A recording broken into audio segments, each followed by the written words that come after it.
केलेला असतो। ग्रामसेवक पदच हे असे, त्याला नाव दिलं सेवक, पण ग्रामसेवक झाले साहेब। मग सगळं सरपंचाचं कामही ग्रामसेवकच हाकतो आणि 6 महिन्याला एकदा गावात जातो। सगळे ग्रामसेवक नाही, काही नमुने आहेत। 15 ऑगस्ट झेंडा उतरायचा आणि 26 जानेवारीचा चढवायचा। आता ग्रामसेवक गावात असले पाहिजे। या काळात ग्रामसेवकांनी शेतकऱ्याला मदत करायची आहे। तुम्हाला काय दिलं नाही सरकारनं? तुम्हाला त्या ठिकाणी कॉम्प्युटर दिले, तुम्हाला इंटरनेट दिलंय, तुम्हाला तिथं ऑपरेटर दिलाय, ग्रामपंचायतीला सगळ्या सुविधा आहेत। घरी बसल्या बसल्या तुम्ही राष्ट्रपतीला ऑनलाईन अर्ज करू शकता। घरी बसल्या बसल्या एखाद्याचं शेतकऱ्याचं दुखणं मुख्यमंत्र्याकडे मांडू शकता, मुख्य सचिवाकडे मांडू शकता, कृषी प्रधान सचिवाकडे मांडू शकता, कलेक्टरकडे मांडू शकता, डेप्टी कलेक्टरकडे मांडू शकता। ग्रामसेवक, तलाठी, कृषी सहाय्यक यांची जबाबदारी आता या काळामध्ये शेतकऱ्यांच्या मागे उभा राहणे।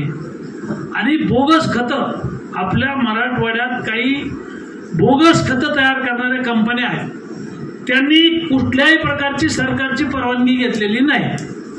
काही त्या जिल्ह्यातल्या राजकीय पक्षाच्या कार्यकर्त्यांनी या कंपनीवर धाडी टाकल्या, काही कृषी विभागानं धाडी टाकल्या आणि 60% खत आणि 40% माती अशा अनेक कारखान्यावर धाडी पाडल्या।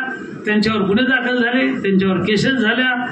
जालन्याच्या MIDCचा एक उद्योगपती रात्रभर माझ्या पायावर लोटांगण घेत होता, झोपू देत नव्हता रात्रभर। त्याच्यावर आम्ही गुन्हा दाखल केला। मोठा उद्योगपती येतो, 1000 कोटीचा मालक असत आणि तो राज्याचा पदाधिकारी आहे का उद्योग समूहाचा, राज्याचा पदाधिकारी। त्याच्यामुळे कोणी किती मोठा असेल आमच्यापर्यंत पोहोचा। तलाठी, ग्रामसेवक, कृषी सहाय्यक, तुम्हाला काय जर वाटलं तर गुपचूप आम्हाला संदेश टाका, आम्ही त्याच्यामध्ये तुम्हाला मदत करू किंवा पुढचं सगळं सहकार्य होईल। शेतकऱ्यांना योग्य वेळी बोगस बियाणं जाता कामा नये, भेसळीचं बियाणं जाता कामा नये, लिंकिंगचं खत जाता कामा नये।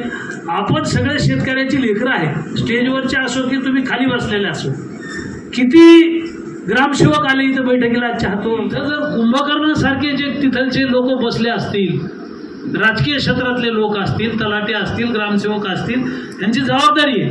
वाळू चोरली, पहिल्या फटक्यात तलाठी सस्पेंड होतो, दुसऱ्या फटक्यात बीड जमदार सस्पेंड होतो, तिसऱ्या फटक्यात नायब तहसीलदार सस्पेंड होतो, तिसऱ्या फटक्यामध्ये वाळू चोराला सहकार्य केलं PI सस्पेंड होतो,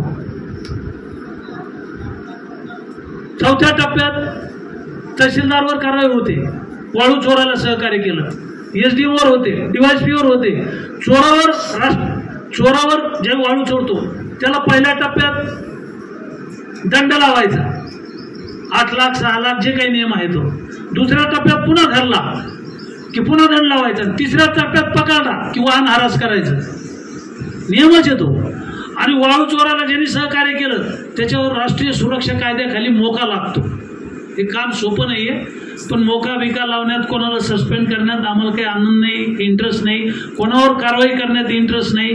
वाळू चोरणारे काही आमचे दुश्मन नाही आहेत, पण रोड फोडू नका। 10 टनाचं, 15 टनाचं, 13 टनाचं वाहन जर तुम्ही नेलं तर आम्ही तितकं आक्रमकपणे आम्ही तुम्हाला त्रास देणार नाही, पण जर रोड फोडत असतील तर मात्र त्याची पर्वा आम्ही करत नाही। चला, वाळूचं